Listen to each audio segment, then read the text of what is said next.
Buenas tardes. Nuevamente es un placer poder compartir con vosotros y vosotras este nuevo espacio y, como de costumbre, poder brindaros un espacio educativo y formativo donde no solo abordaremos temas relacionados con el mundo de las adicciones, sino otros temas de interés como el que hoy nos reúne, que es el TLP. Hoy contamos, como no podía ser de otra manera, con una invitada de lujo, con Leticia Olave. Bienvenida, Leticia. Muchas gracias, Dorian. Voy a pasar a presentar tu currículum.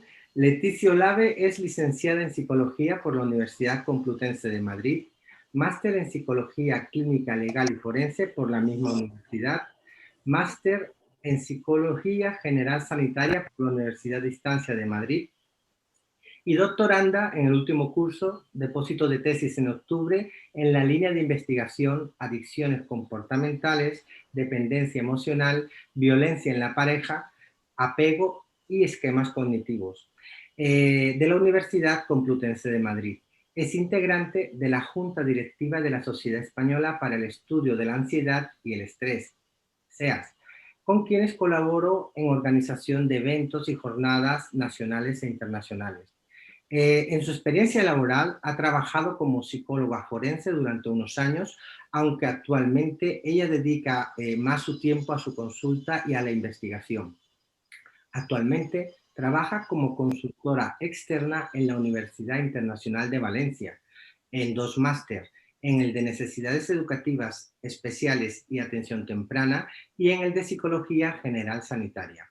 También investiga de la mano de la Universidad Complutense de Madrid y atiende su consulta de manera presencial y online en la población de San Lorenzo del Escorial.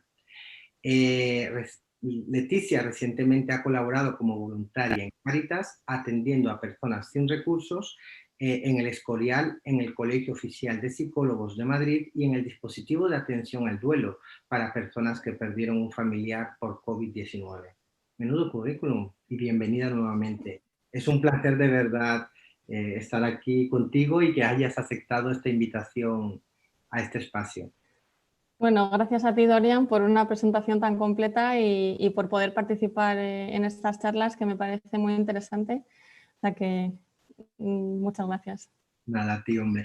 Quería empezar con una pequeña introducción de algo que vivimos las personas que trabajamos con personas que tienen algún trastorno.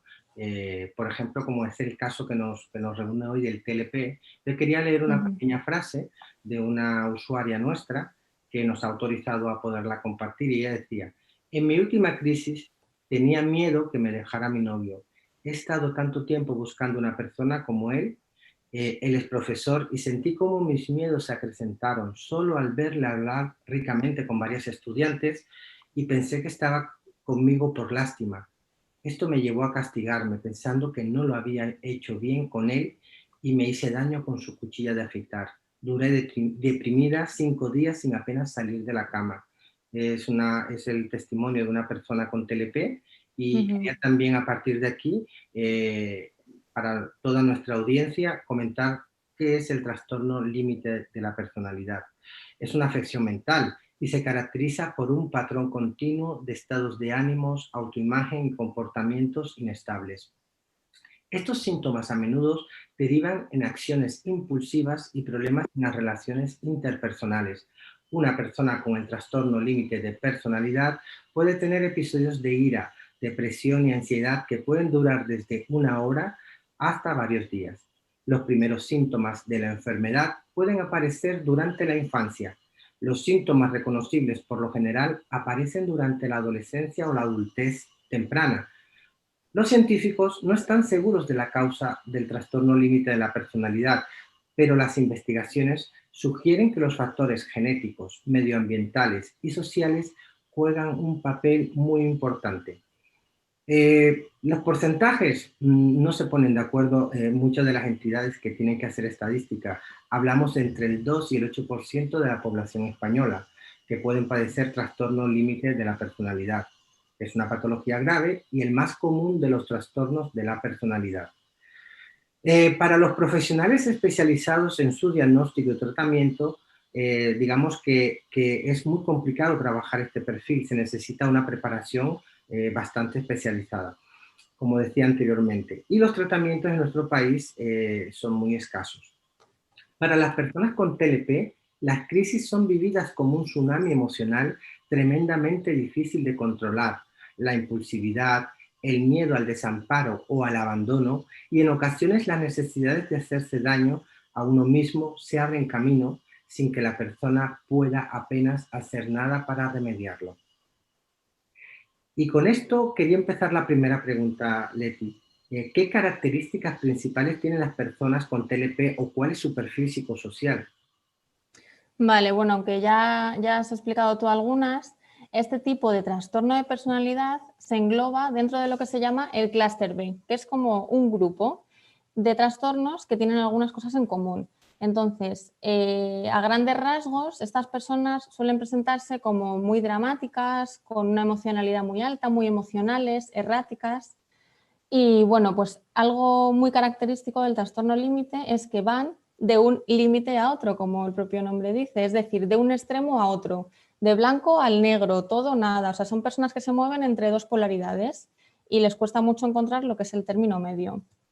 Luego, otra característica muy importante que también has comentado es el miedo al abandono, ¿vale? Un abandono real o imaginario, porque puede ser que yo, pues en mi cabeza tenga que, porque, por ejemplo, un amigo vaya a llegar tarde, quiere decir que ya no le importo y que no va a estar ahí para mí. Y entonces yo ahí me estoy imaginando un abandono.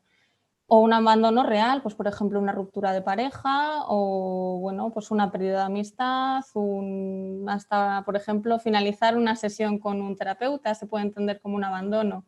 Entonces estas personas tienen mucho miedo al abandono por parte de otros. Entre otras cosas, esto se relaciona con un problema de apego en la infancia, es decir, cuando somos pequeños establecemos nuestras primeras relaciones, nuestros primeros vínculos afectivos con las personas que nos cuidan, ¿no? Nuestros padres o nuestros cuidadores. Cuando hay problemas en esa relación, se crean apegos inseguros.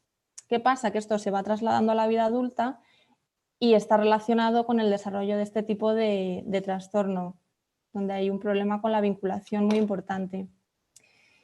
¿Qué más características tenemos? Bueno, pues una importante inestabilidad, ¿vale?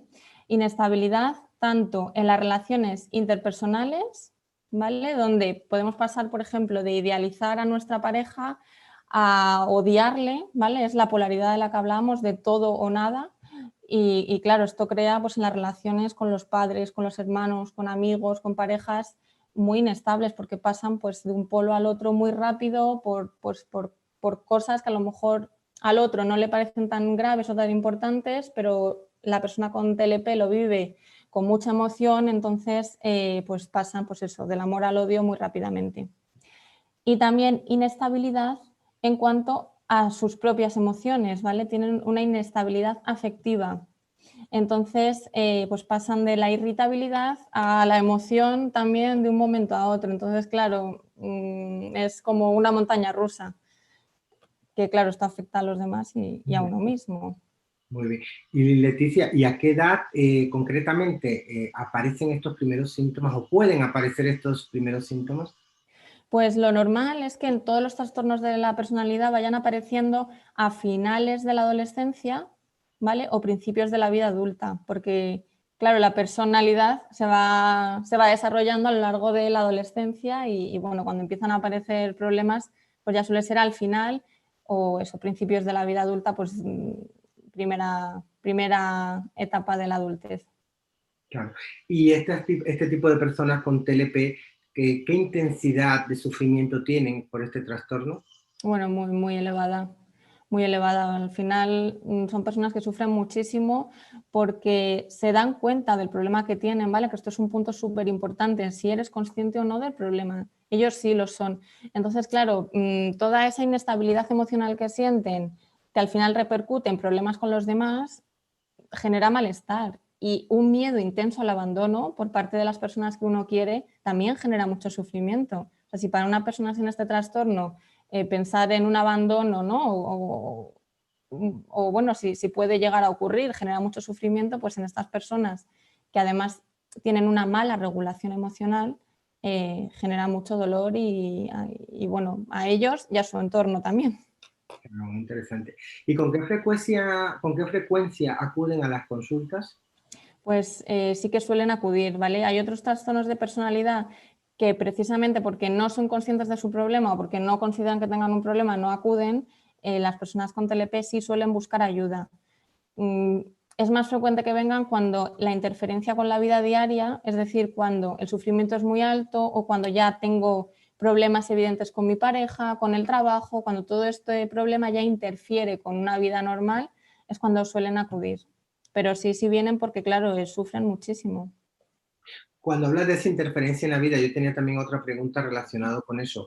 ¿La motivación suele ser intrínseca porque ellos notan esa interferencia o porque muchas veces la pareja, la familia, de alguna manera hay una presión de decir, bueno, esto ha llegado demasiado lejos, o es más por ellos mismos, por motivación externa o una motivación interna? Bueno, pues depende de cada caso, porque es verdad que hay mucha variabilidad de un caso a otro, pero bueno, también depende de la edad, porque por ejemplo en pacientes más jóvenes, donde tal vez ellos no son tan conscientes porque el problema no lleva tanta duración, son más los padres y sobre todo porque sí existe, por ejemplo, que suele ser muy frecuente un consumo de sustancias, ¿vale? Y los padres lo ven, pues Ujú. van a incitar al adolescente o bueno, al joven a que vaya a consulta o la pareja también.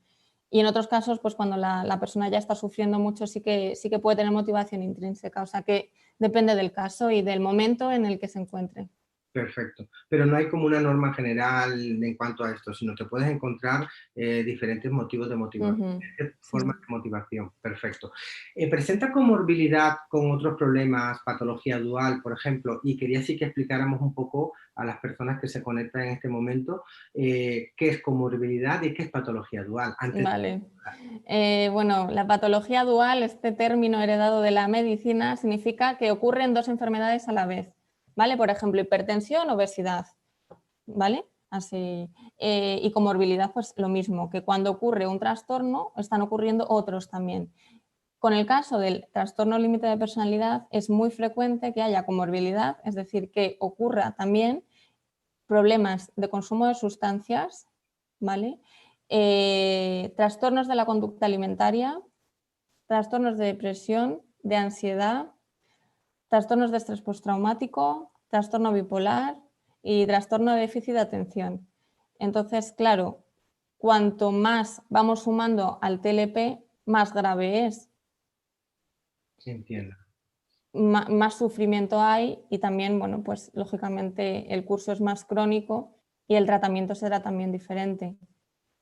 Precisamente por esa impulsividad, esa inestabilidad emocional y esa mala regulación emocional que tienen, eh, se da en muchas ocasiones un consumo de sustancias, ¿vale? Para intentar regular todas esas emociones, para llenar la sensación de vacío que tienen estas personas, ¿vale? Que es otra característica súper importante. Tienen un vacío por dentro que es casi inexplicable para ellos, que no se llena con nada, ¿vale? Y sobre todo en los momentos en los que se sienten mal, ¿vale? Cuando están con el estado de ánimo más bajo, esa sensación se acrecenta. ¿Y cómo la lleno? Pues en muchas ocasiones pues acude a sustancias, alcohol, cannabis, y si esto pues, no se frena y va más, pues cocaína, bueno, sustancias más duras.